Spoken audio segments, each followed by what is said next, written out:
오늘은 욥기서 38장 5절에서 7절 말씀을 우리가 보겠어요.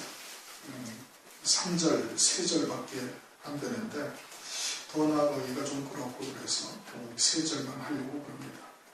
지난 시간에 우리가 이제 4절까지 말씀을 상고했죠. 하나님께서 폭풍 가운데로서 욥에게 말씀하시는데 땅에 기초를 놓을 때 네가 어디 있었느냐 깨달았거든 말할지니라. 땅에 기초를 놓을 때 욥이 있었다는 얘기입니다. 지금 말씀의 초점은 그때 욥이 있었다는 얘기고 그때 어디 있었는지 깨달았거든 말하라 그렇게 말씀을 하시죠. 땅에 기초를 놓을 때라는 것은 하나님께서 천지만물을 지으셔서 하나님의 자녀들로 그와 같은 영광들을 이루어갈 수 있도록 은혜를 베푸실 때를 말하는 겁니다. 그때 네가 어디 있었는지 아느냐? 깨달았거든 말하라.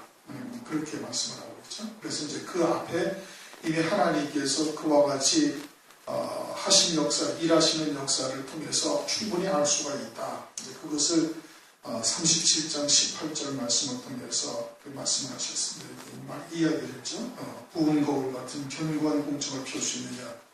하나님께서 하늘의 우주 만물을 지으셨다. 그것을 말씀하시는 것이 아니고 그것이 영생에 관한 말씀이다 이겁니다. 하나님의 자녀들을 하늘 위에 이미 창세전에 하나님께서 영광들을 주고 예비해 놓으신 거예요. 궁창들을 갖다가 펼치셨다. 별들을 갖다가 펼치셨다는 것은 그것을 의미하고 그러니 그때 이미 하나님의 자녀들이 이미 존재한 거예요. 로마서 8장 29절 30절에도 말씀을 하고 있죠. 미리 아신 자들이 있다 이거예요. 미리 정하시고 미리 정하신 자들 하나님께서 부르신 그들 하나님께서 의롭다 하시고 이미 영원롭게 하셨다. 그러니 이미 하늘나라에서는 하나님의 뜻이 다 이루어진 거예요. 그냥 이 땅에서 누가 혹시 로또 복권 당첨되듯이 그렇게 하늘나라에 올라가는 것이 아니란 말씀이에요. 하나님께서 이미 창세전부터 예비해 놓으시고 예비하신 자들에게 하나님께서 그와 같은 영광을 누릴 수 있도록 하나님께서 구원의 은혜를 베풀어 가시는 것이다 이겁니다. 그러면서 이제 5절을 보면은 누가 그 도량을 정하였었는지 누가 그 준승을 그 위에 띄웠었는지 네가 아느냐. 누가 그 도량을 정하였다라는 것은 도량이라는 것은 뭘 말하냐면 가로 세로의 수치를 말하는 겁니다. 넓이와 같은 것이 이제 한자어를 써놓으니까 도량이다 또는 그 준승이다 이런데 준승이라는 것은 청량줄을 의미하고 있는 것이거든요. 그러니까 누가 그 도량을 정하였는지 네가 아느냐 이겁니다. 그 도량이라는 것은 어떤 도량이냐면 땅의 도량이라는 거예요. 앞에서 지금 4절에 내가 땅에 기초를 놓을 때 네가 어디 있었느냐. 그러면서 5절 누가 그 도량을 정하였었는지 네가 아느냐 이런 뜻이거든요. 땅의 도량, 땅의 가로 세로, 땅의 넓이 이런 것을 하나님이 다 정하신 것이죠. 하나님이 정하신 거예요. 창세기 1장 1절 보면 태초에 하나님이 천지를 창조하시니라 그렇게 말씀하셨죠. 하늘들과 땅을 하나님이 다 지으신 거예요. 그때 땅이 혼돈하고 공허하고 흑암이 깊음 위에 있다가 하나님께서 빛이 있으라 하시며 첫째 날을 만드시고 그 다음에 또 둘째 날을 지나가시면서 궁창 위의 물을 또 궁창 아래의 물을 하나님께서 나누셨다. 그러면서 궁창 아래의 물을 한 곳으로 모이게 하셔서 묻히 땅이 다 드러나게 하셨다. 그렇게 말씀을 하시죠. 창세기 1장 9절 하나님이 가라사대 천하의 물이 한 곳으로 모이고 묻히 드러나라 하심에 그대로 됩니다. 하나님께서 땅의 도량을 정하셨어요. 그렇죠? 하나님이 정하신 거다 말이에요. 하나님이 정하신 그대로 궁창 아래의 물을 한 곳으로 모이라 하니까 한 곳으로 모이면서 땅이 묻히 다 드러났다 이겁니다.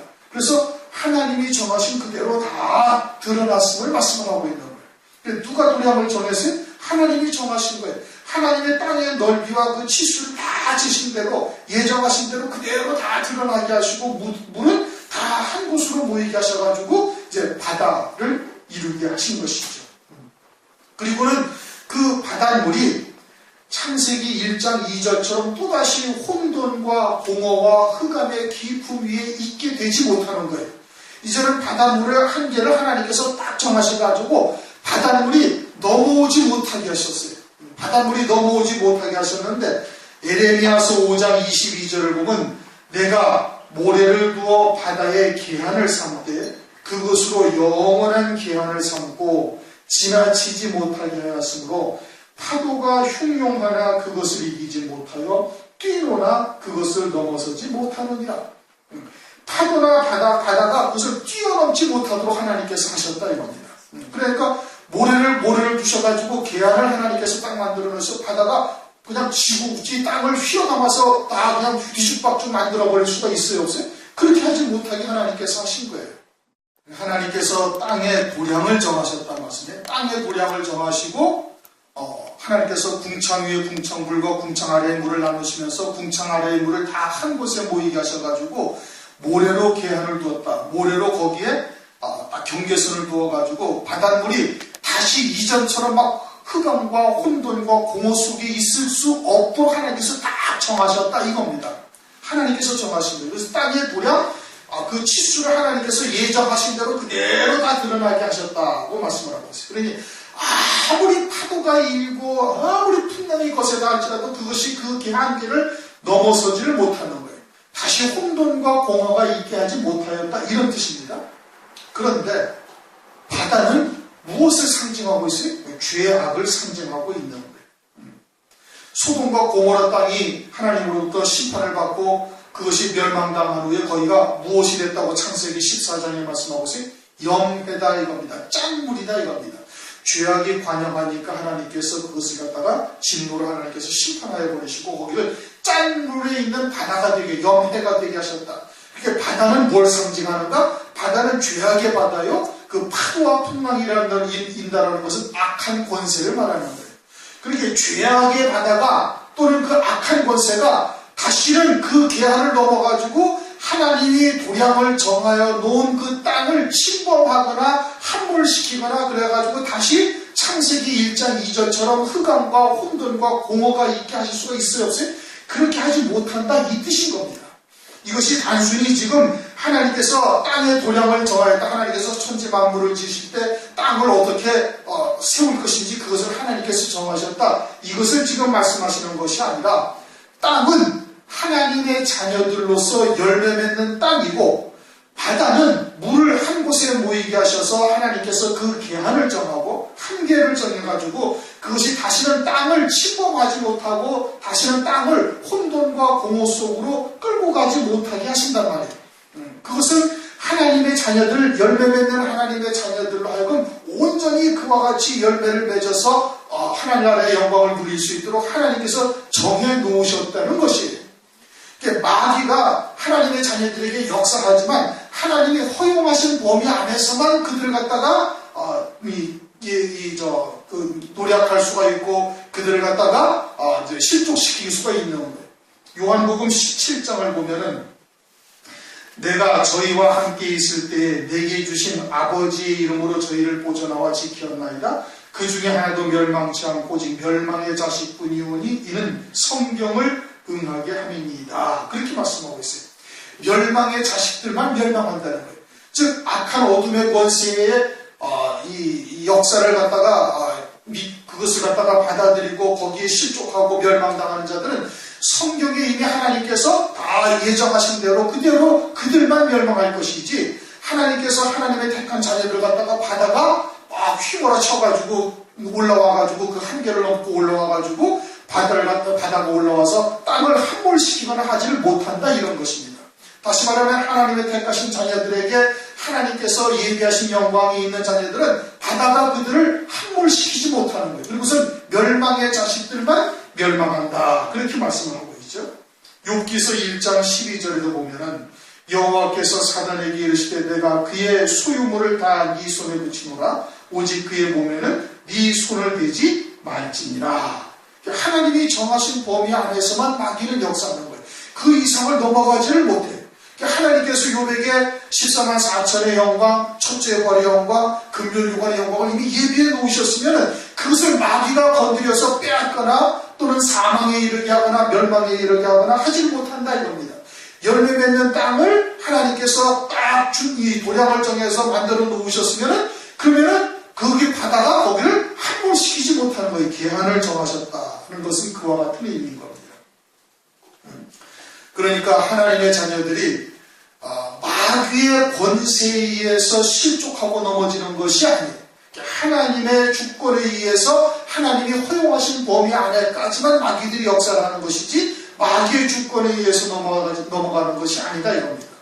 그러므로 택하신 자여 하늘의 열된 영광이 있는 자에게는 하나님께서 그와 같은 믿음을 하나님께서 주시는 거예요. 다윗도 시편 23편에 그렇게 고백했잖아요. 사망의 음침한 골짜기를 다닐지라도 내가 해를 두려워하지 않을 것은 주의 지팡이와 막대기가 나를 안위하고 계시다 이겁니다. 우리가 그와 같은 확신을 가지고 있는 거예요. 하나님의 자녀들로서 예비된 영광을 하나님께서 보여주시고 하늘나라의 영광을 깨닫게 하신 자들에게는 하나님께서 그 확신을 갖다가 신령 속에 딱 새겨주시는 거예요. 그래서 성령으로 인을 치셨다. 보증으로 성령을 우리에게 주셨다. 그렇게 말씀하고 있죠. 사무엘하 7장 14절 15절에도 보면 나는 그 아비가 되고 그는 내 아들이 되리라.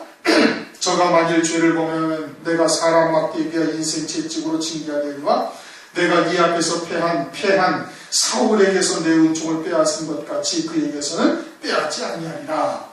그와 같은 믿음을 성령께서 우리 가운데 신령 가운데 새겨 놓으신다 이겁니다.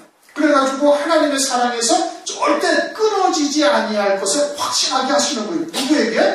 하나님께서 열매 맺는 땅으로 예정하신 자들에게는.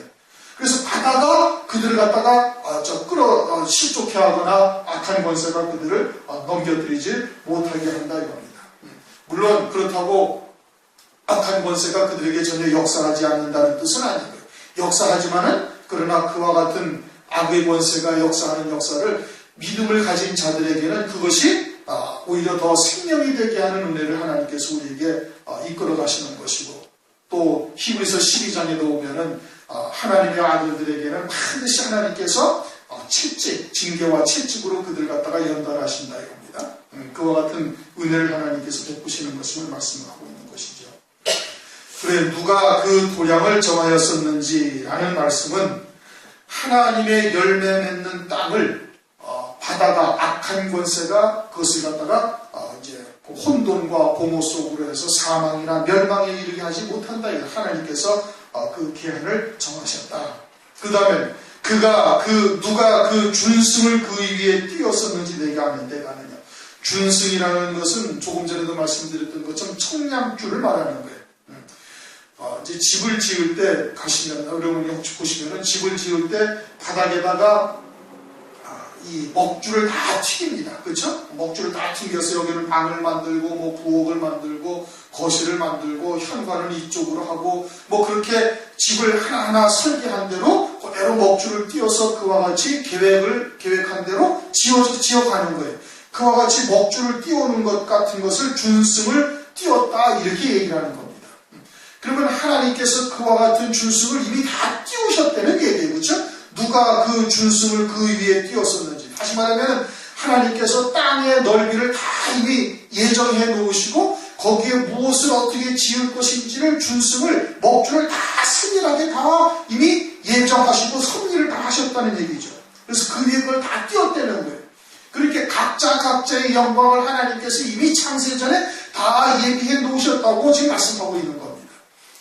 견고한 궁창 위에 하나님께서 별들을 쭉 펼치셨다고 37장 18절에 말씀하고 있죠. 그와 함께하여 부은 거울 같은 견고한 궁창을 펼 수 있느냐? 견고한 궁창이라는 것은 하늘 위에 그와 같이 하나님께서 무수한 별들을 쭉 펼쳐 놓으셨는데 그것이 흔들리지 아니하는 거예요. 다시 말하면 그와 같은 우주 만물의 별들 상남한상을 하나님께서 지어 놓으셨다는 뜻이 아니라 하나님의 자녀들의 영광들을 예비해 놓으셨는데 그와 같은 영광을 하나님의 뜻대로 다 이루어 가신다는 겁니다. 하나님께서 다 이루어 가신다는 거예요. 그렇게 그 준승을 다 띄어서 하나님께서 창세전에 섭리하시고 예정하신 대로 그대로 섭리해서 그 모든 것을 그대로 다 이루어 가시는 전지전능하신 하나님이시다 이겁니다. 무슨 뜻인지 이해가 되셔요? 혼자 떠드는 것 같아 어떻게 갑자기. 그러니까 하나님께서 이와 같은 모든 섭리를 하나님께서 이루어 가시는데 그 모든 섭리를 이루어 가시는데 하나님께서 누구에게는 해와 같은 영광, 누구에게는 달과 같은 영광, 누구에게는 별과 같은 영광들을 예비해 놓으셨으면 그 예비하신 대로 하나님께서 그대로 이루어 가시는 거예요.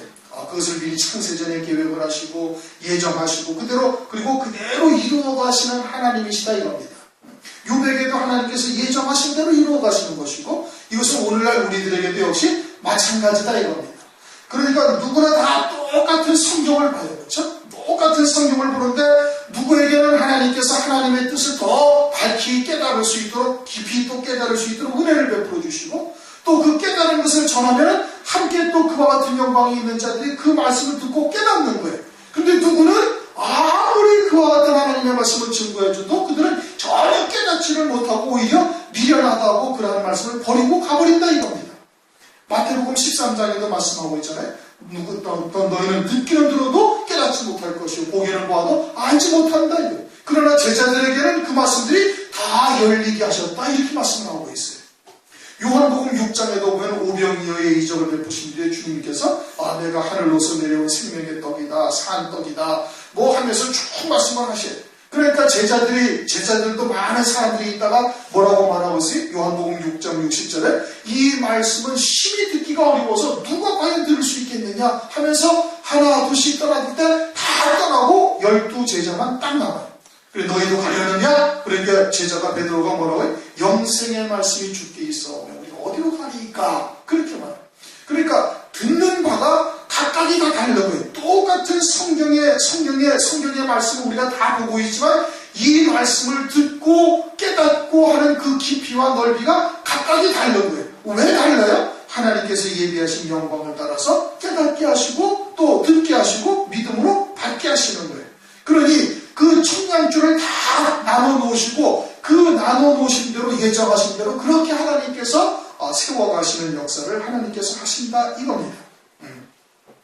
그게 누가 그 도량을 정하였었는지 누가 그 준승을 그 위에 띄웠었는지 네가 아느냐고 말씀하시는 거예요. 6절 그 주초는 무엇 위에 세웠으며 그 주초라는 것은 땅의 그 주초를 무엇 위에다가 세웠는지 네가 아느냐 이런 뜻인 겁니다. 땅의 주초를 무엇 위에 세웠는지 네가 아느냐 이거예요. 땅이라는 것은 일반 땅을 말씀하고 있는 것이 아니고 하나님의 자녀들을 의미하고 있는 것이죠. 하나님의 백성들, 하나님의 자녀들을 갖다가 어떠한 주초 위에다가 그들을 세워놓았느냐 이거예요. 하늘나라에서 하나님께서 이 별들을 갖다가 쫙 펼치셨다라는 것은 영광들을 예비해 놓으셨다는 얘기죠. 하늘나라에서 그 영광들을 누릴 수 있는 자, 영원히 이사야서 43장 21절 말씀처럼 이 백성은 내가 나를 위하여 지었는데 하늘에서 나를 영원히 찬송하게 하려 합니다. 그렇게 말씀하고 있죠. 영원히 하늘나라에서 그 영광들을 각자가 다 예비하신 영광들을 누리면서 영원히 하늘나라에서 하나님의 영광을 찬송할 수 있도록 무엇 위에다가 그것을 세워놓았느냐 이런 뜻인 겁니다. 위에서는 지금 땅에 기초를 놓을 때라는 것은 천지와 만물을 지으셔서 하나님의 자녀들로 예비하신 영광을 충분히 이루어갈 수 있도록 모든 것을 예비한 거예요. 거기에다가는 마귀도 있고 모든 것들이 다 준비되어져 있는 것이고 하나님께서 그 도량을 정하셨다는 것은 누가 빛이요 누가 어둠인지를 이미 하나님께서 정하셨다는 얘기고 그들로 하여금 준승을 띄웠다는 것은 그들 각자를 위해서 하나님께서 모든 영광들을 예비해 놓으셨다는 얘기예요. 무슨 얘기인지 이해가 되셔요? 그런 다음에 그와 같은 영광들을 영원히 하늘에서 누릴 수 있도록 어떠한 주초 위에다가 그들을 갖다가 세웠느냐 이런 뜻인 겁니다. 어떠한 주초 위에다가 그들을 세웠어요? 주초는 무엇 위에 세웠어요? 참? 원죄라는 거역의 씨를 하나님께서 두시고 그 위에다가 우리를 세우신 거예요. 그래서 자기의 육체로나 자기의 의로는 아무것도 이룰 수 없게 하시고 오직 하나님의 성령의 열매로만 영생의 열매를 맺게 하나님께서 은혜를 베풀어 주신 거예요. 그래야 하늘나라에서 타락하지 아니하고 영생을 누릴 수 있도록 하시기 위해서 원죄라는 거역의 씨를 우리에게 두셨다 이겁니다. 전지전능하신 하나님께서 생명과와 선악을 알게 하는 나무를 에덴 동산에 두시고 아담과 하와가 그것을 먹고 범죄하여 죽은 자가 될 것을 하나님이 모르셨나요? 아신단 말씀이에요. 그럼 아시면서도 그것을 두신 이유가 뭐예요? 그것은 우리 몸에 거역의 씨를 두셔서 의인은 없나니 하나도 없다라고 하신 말씀을 이루시고, 그래서 사람이 스스로는 영생의 열매를 맺을 수 없도록 하나님께서 두신 거예요. 그것이 어떠한 주초는 무엇 위에 세웠느냐는 뜻인 겁니다. 그렇게 해서 하늘나라에서 영원히 하나님만을 참송할 수밖에 없는 거예요. 우리는 모든 것이 다 그리스도 안에서 에베소서 1장 3절 이하에 보면 14절까지가 계속해서 그리스도 안에서 그의 사랑하는 자 안에서 그리스도 안에서라고 계속 말씀하고 있어요. 우리의 구원은 그리스도 안에서 밖에 이룰 수 없게 만드시고, 그리고서는 하늘에서 영원히 하나님만을 찬송할 수밖에 없도록 원죄라는 거역의 씨의 주초는 그 기초를 그 위에다 하나님께서 세우셨다 이겁니다. 그래서 하나님께서 도량을 정하신 대로 준수를 하나님께서 띄우신 대로 그대로 이루어 가시도록 하나님께서 은혜를 베푸신 것이죠. 그리고 그 모퉁이 돌은 누가 놓았었느냐? 모퉁이 돌은 누가 놓았느냐? 건물을 지을 때는 반드시 기초, 머릿돌이 있습니다. 그렇죠? 모퉁이 돌이. 그것이 가장 기준이 되는 돌이에요. 그 모퉁이 돌은 누가 놓았느냐? 그러면 이것이 일반적인 그냥 건물 지을 때 모퉁이 돌 또는 이 땅을 만드실 때 하나님께서 기초돌을 놓으셨다는 뜻입니까? 이 우주 만물을 만드실 때 그런 것이 아니라 우리 구원과 관계되는 말씀이에요. 그렇죠? 그럼 모퉁이 돌이 뭐냐? 그건 예수 그리스도시죠. 베드로전서 2장 7절. 그러므로 믿는 너희에게는 보배이나 믿지 아니하는 자들에게는 건축자들의 버린 그 돌이 모퉁이의 머릿돌이 되고. 그래서 유대인들이 예수님을 십자가에 못 박아 죽여버리셨어요. 버렸다 이겁니다. 성자 하나님이 육신을 입고 이 땅에 오셨는데, 그리스도를 메시아로 오셨는데 유대인들이 그 돌을 갖다가 어떻게 버렸어요. 건축자들이 버렸단 말이에요. 그들이 건축자들이 하나님의 말씀 율법을 가지고 하나님의 나라를 지어가고 있는 자들인데, 그런데 성자 하나님이 오셨는데 성자 하나님을 버려가지고 이제는 이방인들에게 구원의 머릿돌, 모퉁이돌이 되었음을 지금 말씀하고 있는 겁니다. 에베소서 2장 20절 이하에 너희는 사도들과 선지자들의 터 위에 세우심을 입은 자라. 그리스도 예수께서 친히 모퉁이돌이 되셨느니라. 그의 안에서 건물마다 서로 연결하여 주 안에서 성전이 되어가고 너희도 성령 안에서 하나님의 거하실 처소가 되기 위하여 예수 안에서 함께 지어져 가느니라. 그러니까 예수 그리스도께서 모퉁이돌이 되셔서 예수와 함께 우리가 지어져 가고 있다 이겁니다. 가장 기초, 아주 머릿돌이 기준이 되는 돌이다 이겁니다. 그래서 예수 그리스도께서 우리의 모든 속죄 구원을 다 이루어 놓으시고, 그리고 하나님 보좌 우편 영광 중에 앉으셨어요. 그래서 우리들로 하여금 참된 영생이, 온전한 영생이 무엇인지 우리에게 다 보여주신 거예요. 아주 기준이 되신 거예요. 아주 모퉁이돌, 머릿돌이 되셨다 이겁니다. 그것을 누가 놓으셨어요? 하나님이 당신 스스로 그것을 놓으신 거예요. 그렇게 우리 모든 구원은 그분으로 말미암아, 그리스도로 말미암아 우리의 구원이 이루어지는 거예요. 아무도 그 구원에 예수 그리스도 이외에 다른 이름을, 우리에게 구원을 얻을 만한 이름을 주신 것이 없으신 거예요. 오직 예수 그리스도 외에 다른 구원 얻을 만한 이름을 주신 것이 없다 이겁니다. 그런데 욥은 어떻게 생각했어요? 자기는 의로운데 의로운 나를, 하나님이 나를 벌하시고 있다라고 생각을 한 거예요. 그렇게 스스로 그와 같은 구원을 이루어가고 있다고 잠시 생각을 잘못하고 있었던 것이지. 모퉁이 돌은 누가 놓았었느냐? 하나님 스스로 당신께서 모퉁이 돌이 되시고, 그리고 그 모든 우리의 구원의 기준이 되시고, 그 믿는 자에게 성령을 부어주셔서 이제는 주님이 걸어가셨던 그 길을 우리도 걸어갈 수 있도록 은혜를 지금 베풀고 계시는 겁니다. 7절 무슨 뜻인지 지금 이해가 되시나요? 7절 그때는 언제? 땅에 기초를 놓고 도량을 정하시고 준승을 띄우고 그리고 주초를 갖다가 그렇게 세우신 그때에 새벽별들이 함께 노래하며, 새벽별들이 함께 노래했다라는 이 새벽별에 대해서도 지금 얘기가 많은데, 이 새벽별들이 함께 노래하며 하나님의 아들들이 다 기쁘게 소리하였느니라. 그렇게 말씀하고 있죠. 새벽별들이라는 것은 하나님의 아들들과는 다른 거예요. 왜? 뒤에 하나님의 아들들이라고 지금 말씀하고 있기 때문에 하나님의 아들이 될 수가 없어요. 성경에서 때로는 별들이 그와 같은 하나님의 아들들에 대한 상징적인 의미로 사용되기도 하지만 여기서는 그런 의미가 아닌 거예요. 그러면 새벽별들이라는 것은 무엇을 말하는가?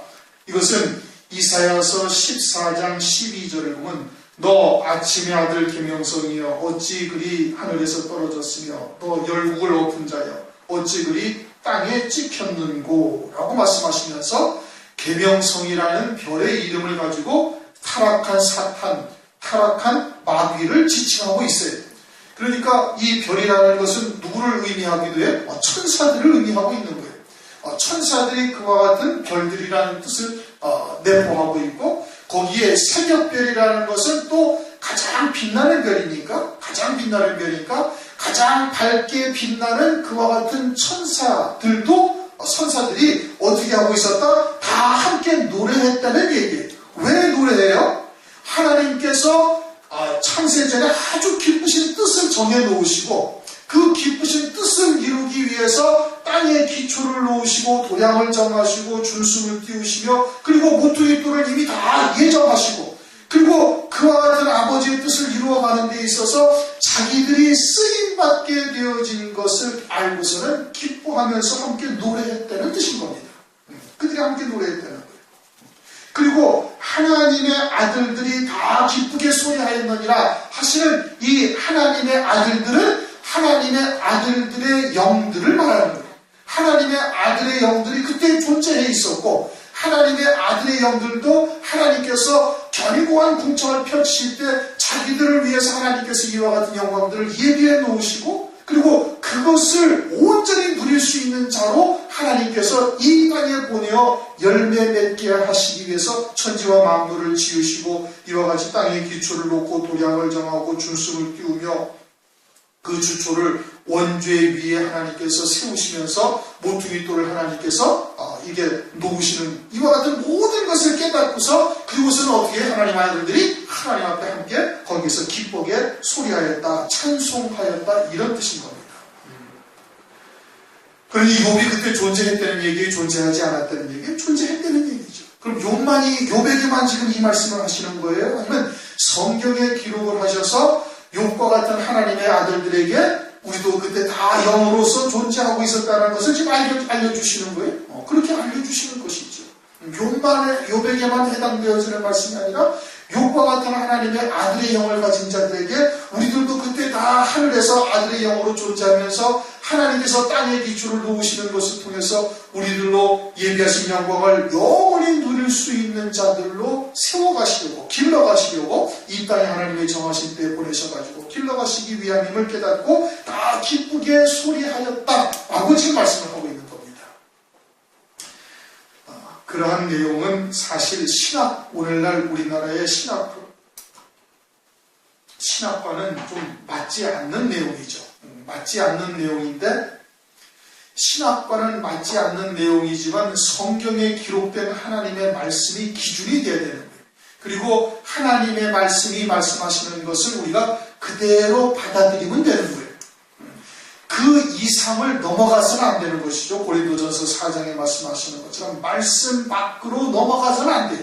그러나 기록된 말씀들을 통해서 그 간격에 그 사이사이에 있는 하나님의 뜻이 무엇인지를 깨달아서 그것을 믿음으로 받아야 되는 거예요. 성경에 기록된 말씀이 우리나라에 있는 교리보다 또는 온 세상에 있는 교리보다 우선되어져야 되는 겁니다. 그래서 성경에 이렇게 기록을 해놓으신 것은 욥만이 그때 존재했다는 것이 아니라 하나님의 아들들이 다 기쁘게 소리하였다는 것은 우리들의 영들도 이미 그때 존재하였고 그리고 우리도 그때 하나님 앞에 기뻐하면서 찬송을 드렸다는 것을 지금 말씀을 하고 있는 것이죠. 로마서 8장 29절 이하에 우리가 늘 읽고 아는 말씀이죠. 하나님이 미리 아신 자들로 또한 그 아들의 형상을 본받게 하기 위하여 미리 정하셨으니 이는 그로 많은 형제 중에서 맏아들이 되게 하려 하심입니다. 또 미리 정하신 그들을 또한 부르시고 부르신 그들을 또한 의롭다 하시고 의롭다 하신 그들을 또한 영화롭게 하셨느니라고 말씀하고 있어요. 미리 아신 자들, 미리 정하신 자들이 있어요. 이 땅에 보내시기도 전에 하나님께서 그들을 이미 부르시고 의롭다 하시고 그리고 영화롭게 하셨다는 거예요. 이미 하늘의 영광들을 다 예비해 놓으셨다는 얘기고 그 예비하신 영광에 합당한 자로 이 땅에서 하나님께서 길러 가시는 거예요. 그 도량은 어둠의 권세, 악의 권세가 넘어오지를 못하는 거예요. 그 한계점을 다 하나님께서 정해 놓으셨다는 거예요. 열매 맺을 땅들은 다 열매 맺게 하시는데 그것도 하나님께서 준수를 다 띄어놔서 세밀하게 계획하신 대로 하늘에 뭇별들이 많이 있지만 별들과 별들의 영광이 각각 다르듯이 하나님이 예정하신 대로 그들에게 하나님의 말씀을 주어서 깨닫게 하시는 거예요.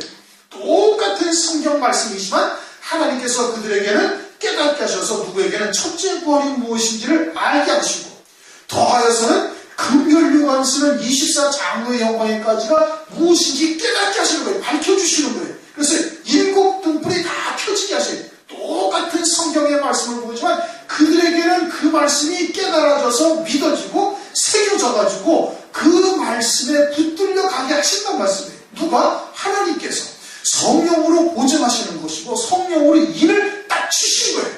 그것이 준수를 딱 띄워놓으시고 온 세상에 아무리 많은 사람들이 자기네 나름대로 계획을 하고 또는 생각을 하고 일을 추진한다 할지라도 또는 마귀가 하나님의 백성들을 아주 방해하고 그들로 하여금 열매 맺지 못하게 온갖 방법을 다 쓴다 할지라도 하나님은 이 세상의 그 모든 것들을 아무것도 없는 것 같이 빈 것 같이 여기시면서 하나님은 당신의 일을 해나가시는 거예요. 그게 전지전능하신 하나님이요 천지의 주제가 되시는 하나님이신 겁니다. 그것을 이사야서 40장 14절에 그것을 말씀을 하고 있어요. 그 앞에는 모든 열방이 아무것도 아니라 그는 그들이 없는 것 같이 빈 것 같이 여기시느니라. 세상의 모든 만물, 영계든 물질계든 모든 것들을 하나님께서는 아무것도 없는 것 같이 빈 것 같이 여기시면서 하나님의 기쁘신 뜻대로 하나님의 뜻을 이루어 가신다는 말씀이에요. 그 가운데 우리들이 오늘날 이 마지막 때 그와 같은 은혜를 입고 하나님의 뜻을 깨닫고 있는 것이죠. 그러면은 그와 같은 말씀을 믿음으로 받았으면 그 말씀이 곧 하나님이 되는 겁니다. 그 말씀에 우리가 결박되어 사는 자가 되어지면은 그 말씀이 전능하신 하나님이 되사 그 말씀을 이루어 가시는 거예요. 세상의 모든 것이 아무것도 없는 것처럼 텅 빈 것처럼 하나님께서는 여기시면서 전능하신 하나님께서 그 마음의 원대로 역사하신다 이겁니다. 그 믿음을 우리가 가져야 되는 거예요. 그 믿음을 우리가 가질 때 하나님께서 그 믿음을 따라서 하나님의 뜻을 이루어 가신다 이겁니다. 하나님께서는 창세전에 천지와 만물을 지으실 때 이미 그때 하나님의 아들들이 이미 존재했었다고 말씀을 하고 있어요. 욥에게 네가 깨달았거든 말할지니라. 그러면서 천지와 만물을 다 지으실 때 하나님의 아들들이 기뻐하며 소리하였다. 그때는 욥만 있는 게 아니라 저와 여러분들도 그 자리에 있어서 하나님께 찬양을 드렸던 것이고 오늘날 그것을 육신을 입고 말씀을 통해서 그것을 우리에게 깨닫게 하나님께서 하시는 것이에요. 그런 하나님의 뜻을 우리가 기쁘게 받으시고 또 믿음으로 받으셔서 끝까지 그 말씀이 이루기까지 승리하시기를 주님의 이름으로 축원합니다. 다시 통성으로 합니다.